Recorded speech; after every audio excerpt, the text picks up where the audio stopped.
Yo, yo,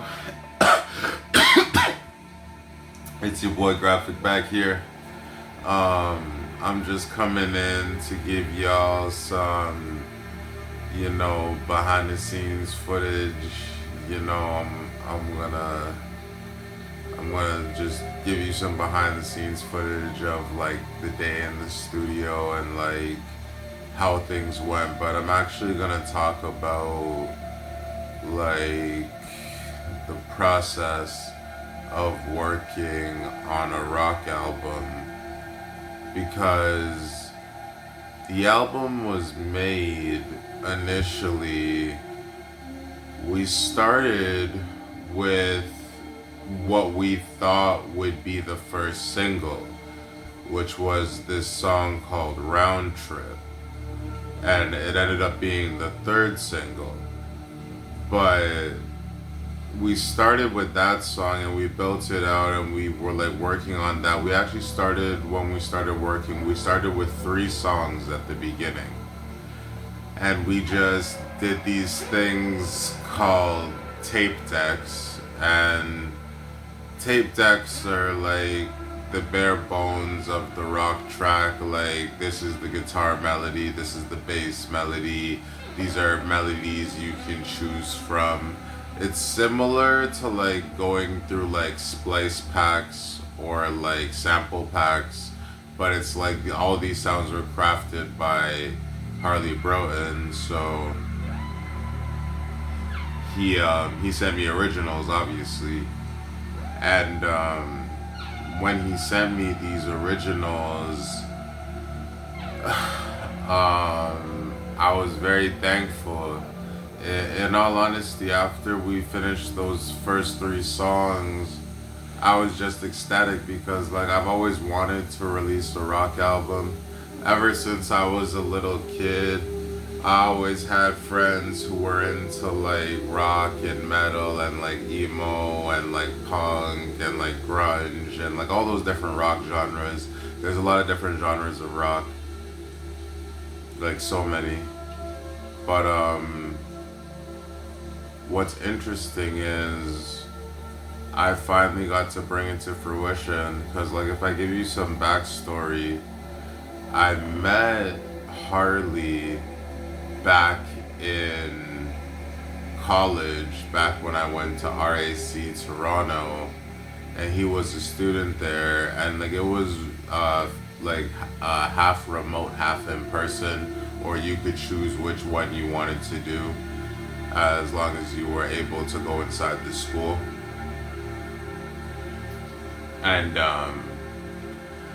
at the end of the day, we became friends. And at a point in time, I showed him my other rock songs because I have other rock songs that aren't as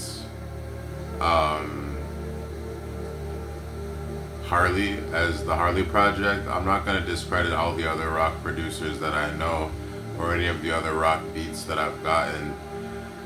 But I did say, one thing I've come to learn after working on this album, like actually working on it from stage to stage to stage, actually choosing things, bringing it from the beginning to the end, it really is a building process, and you gotta take like each part of the beat and build it and make it into something amazing. Like I just feel like after we finished those first 3 songs, then we moved on to another 3, and we didn't work in order of the acts. I didn't determine the track list or the acts until near further in production. At the beginning, we had different ideas. We were doing different things, but one thing we did settle on from the beginning was that it would be 9 songs long. And each song worked out to a decent price, and it's affordable. I'm not gonna say it was cheap, because it was definitely not cheap, but it was affordable for a man with my budget. And I took that investment that I put into Harley, and then I went with him to the Canadian Musicians Co-op. We invested all this time, and then we did like the pre-masters. The pre-masters were printed on like consoles and analog gear, giving it like distinct warmth and like different textures than a regular mix that you would just get out of Pro Tools. Because if you mix it and you bounce it and you bounce it through the analog gear, it gives it a different warmth, it gives it a different sound. And Harley gave it a fantastic mix. Even when I was with Chris Creerar, who is Juno nominated, engineer, just great brother in general. That dude told Harley, the mix was great, and some songs didn't need major adjustments. Like all we did in the mastering process was just refine what we already had, and we made the best project that we possibly could have made. Speaking of masters, it was fun to go to Metalworks at the end of all of the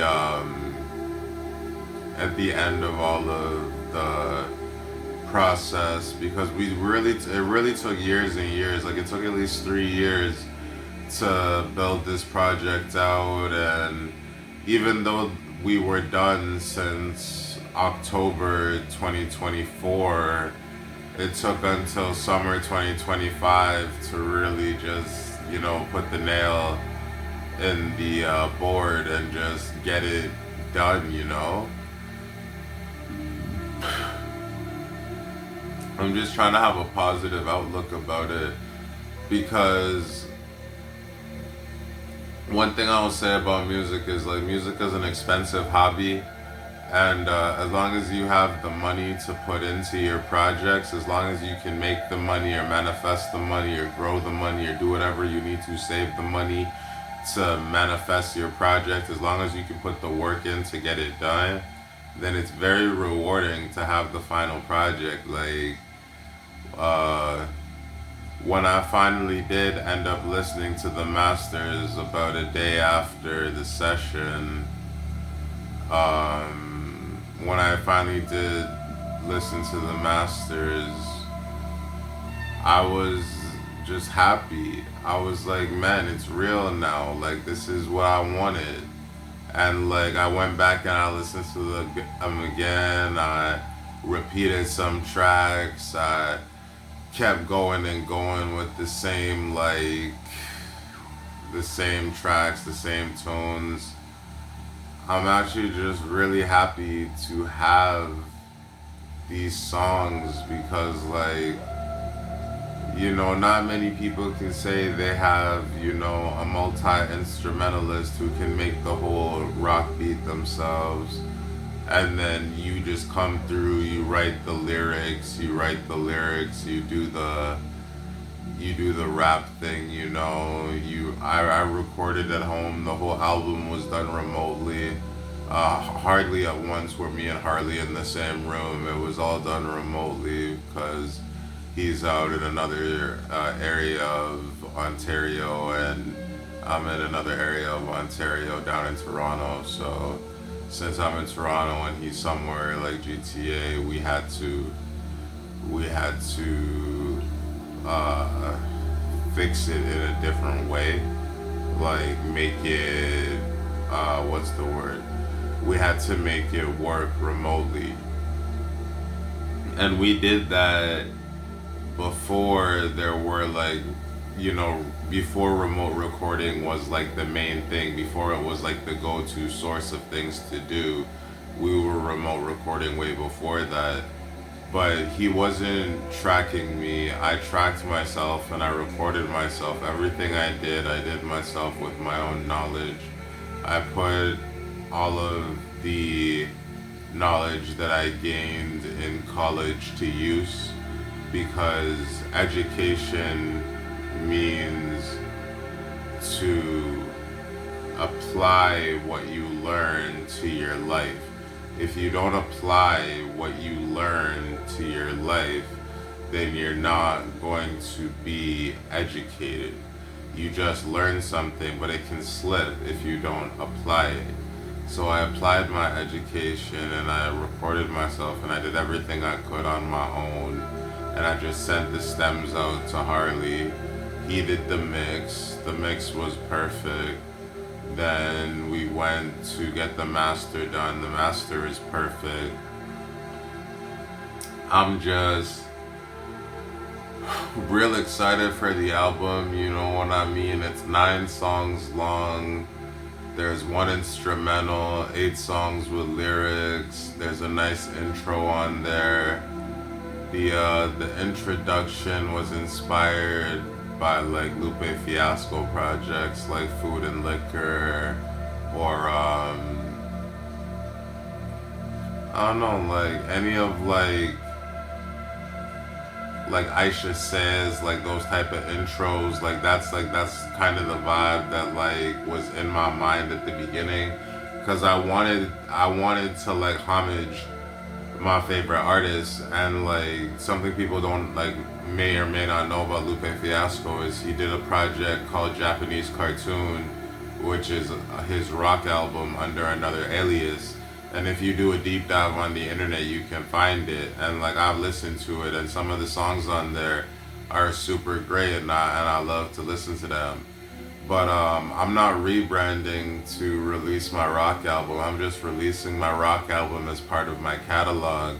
And I think that's something that's unfortunate that happens with a lot of like mainstream artists. Like if it doesn't fit their direct image, or if it doesn't fit how the label wants them to look, they might like shelve your album or not let you release that album because you were feeling different creatively and you wanted to go in a different lane, but maybe the label would keep you in a box.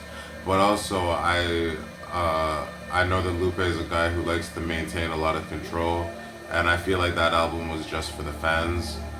But it would have been cool if he released it on streaming platforms, or if it was like readily available to the public. But it's only something you know if you know about Japanese cartoon. You know about songs like airplanes and like shit like that. You know, like hair, like HEIR, hairplanes. Um, yeah, man. I just feel like working on the rock album overall was a really good time. It was really insightful. It was really momentous. Finishing the project and like working on the project and like working on everything that like we had to do. It just felt like a great relief once it was all done. Like me and Harley, we congratulated each other. We were real happy to just be done. You know, I left my water bottle in the studio and Chris came out and brought it to me. Kind of nice way to end the day. We already had it in his hand. Like he knew. He knew. He's like he wants his water bottle. But yeah, man. I just feel like it's just a great blessing to have friends and like to be able to build with people and build connections and build rapport and do the things that you're supposed to do with someone who you want to do them with. Like it's basically just really good to have all of the proper avenues covered about this specific, you know, project, because it took a real long time to get it done, even though like it was like, you know, payment after payment, mix after mix, draft after draft. Like when you start a project, sometimes you don't expect it to take 3 years or 4 years. But like I know some like greedy producers, like some money hungry producers, you know, they were hounding me for money because I was like behind on payments. But it's like, guys, like I'm working on like 5 albums right now. Like give me some grace. Like can I just work slowly? Do I have to rush just because you have bills? Shit, nigga, we all have bills. We all got priorities. We all got people we gotta feed. We all gotta do something. So shit, nigga, give me some grace. But like, fuck your grace though. I don't need nobody giving me nothing. I don't need nobody giving me nothing. I don't need nobody telling me, oh, you can have this time to be yourself or, whatever, however you want to phrase it. Nah, fuck all that. No one's telling me when I can have peace. I can have peace right now when I claim that. I claim that in the name of God. And it's like, man, I just feel like working with bad producers or like working with different types of producers has shown me the power of like sticking, like making it all the way through with at least one project. Because some people want you to believe that they are the be all and end all and they are the only way you are going to succeed, and they want to act like they can gatekeep your life, like you don't already know exactly what it is that you're doing. Of course you know what you're doing, you know what I mean? Like, and I say that as I talk to my audience, but I'm also reminding myself, of course I know what I'm doing. I studied this shit, I worked in this shit, I tried as hard as possible to get the knowledge that I needed to become somebody in the industry, to have like, a more prolific role. I just feel like maybe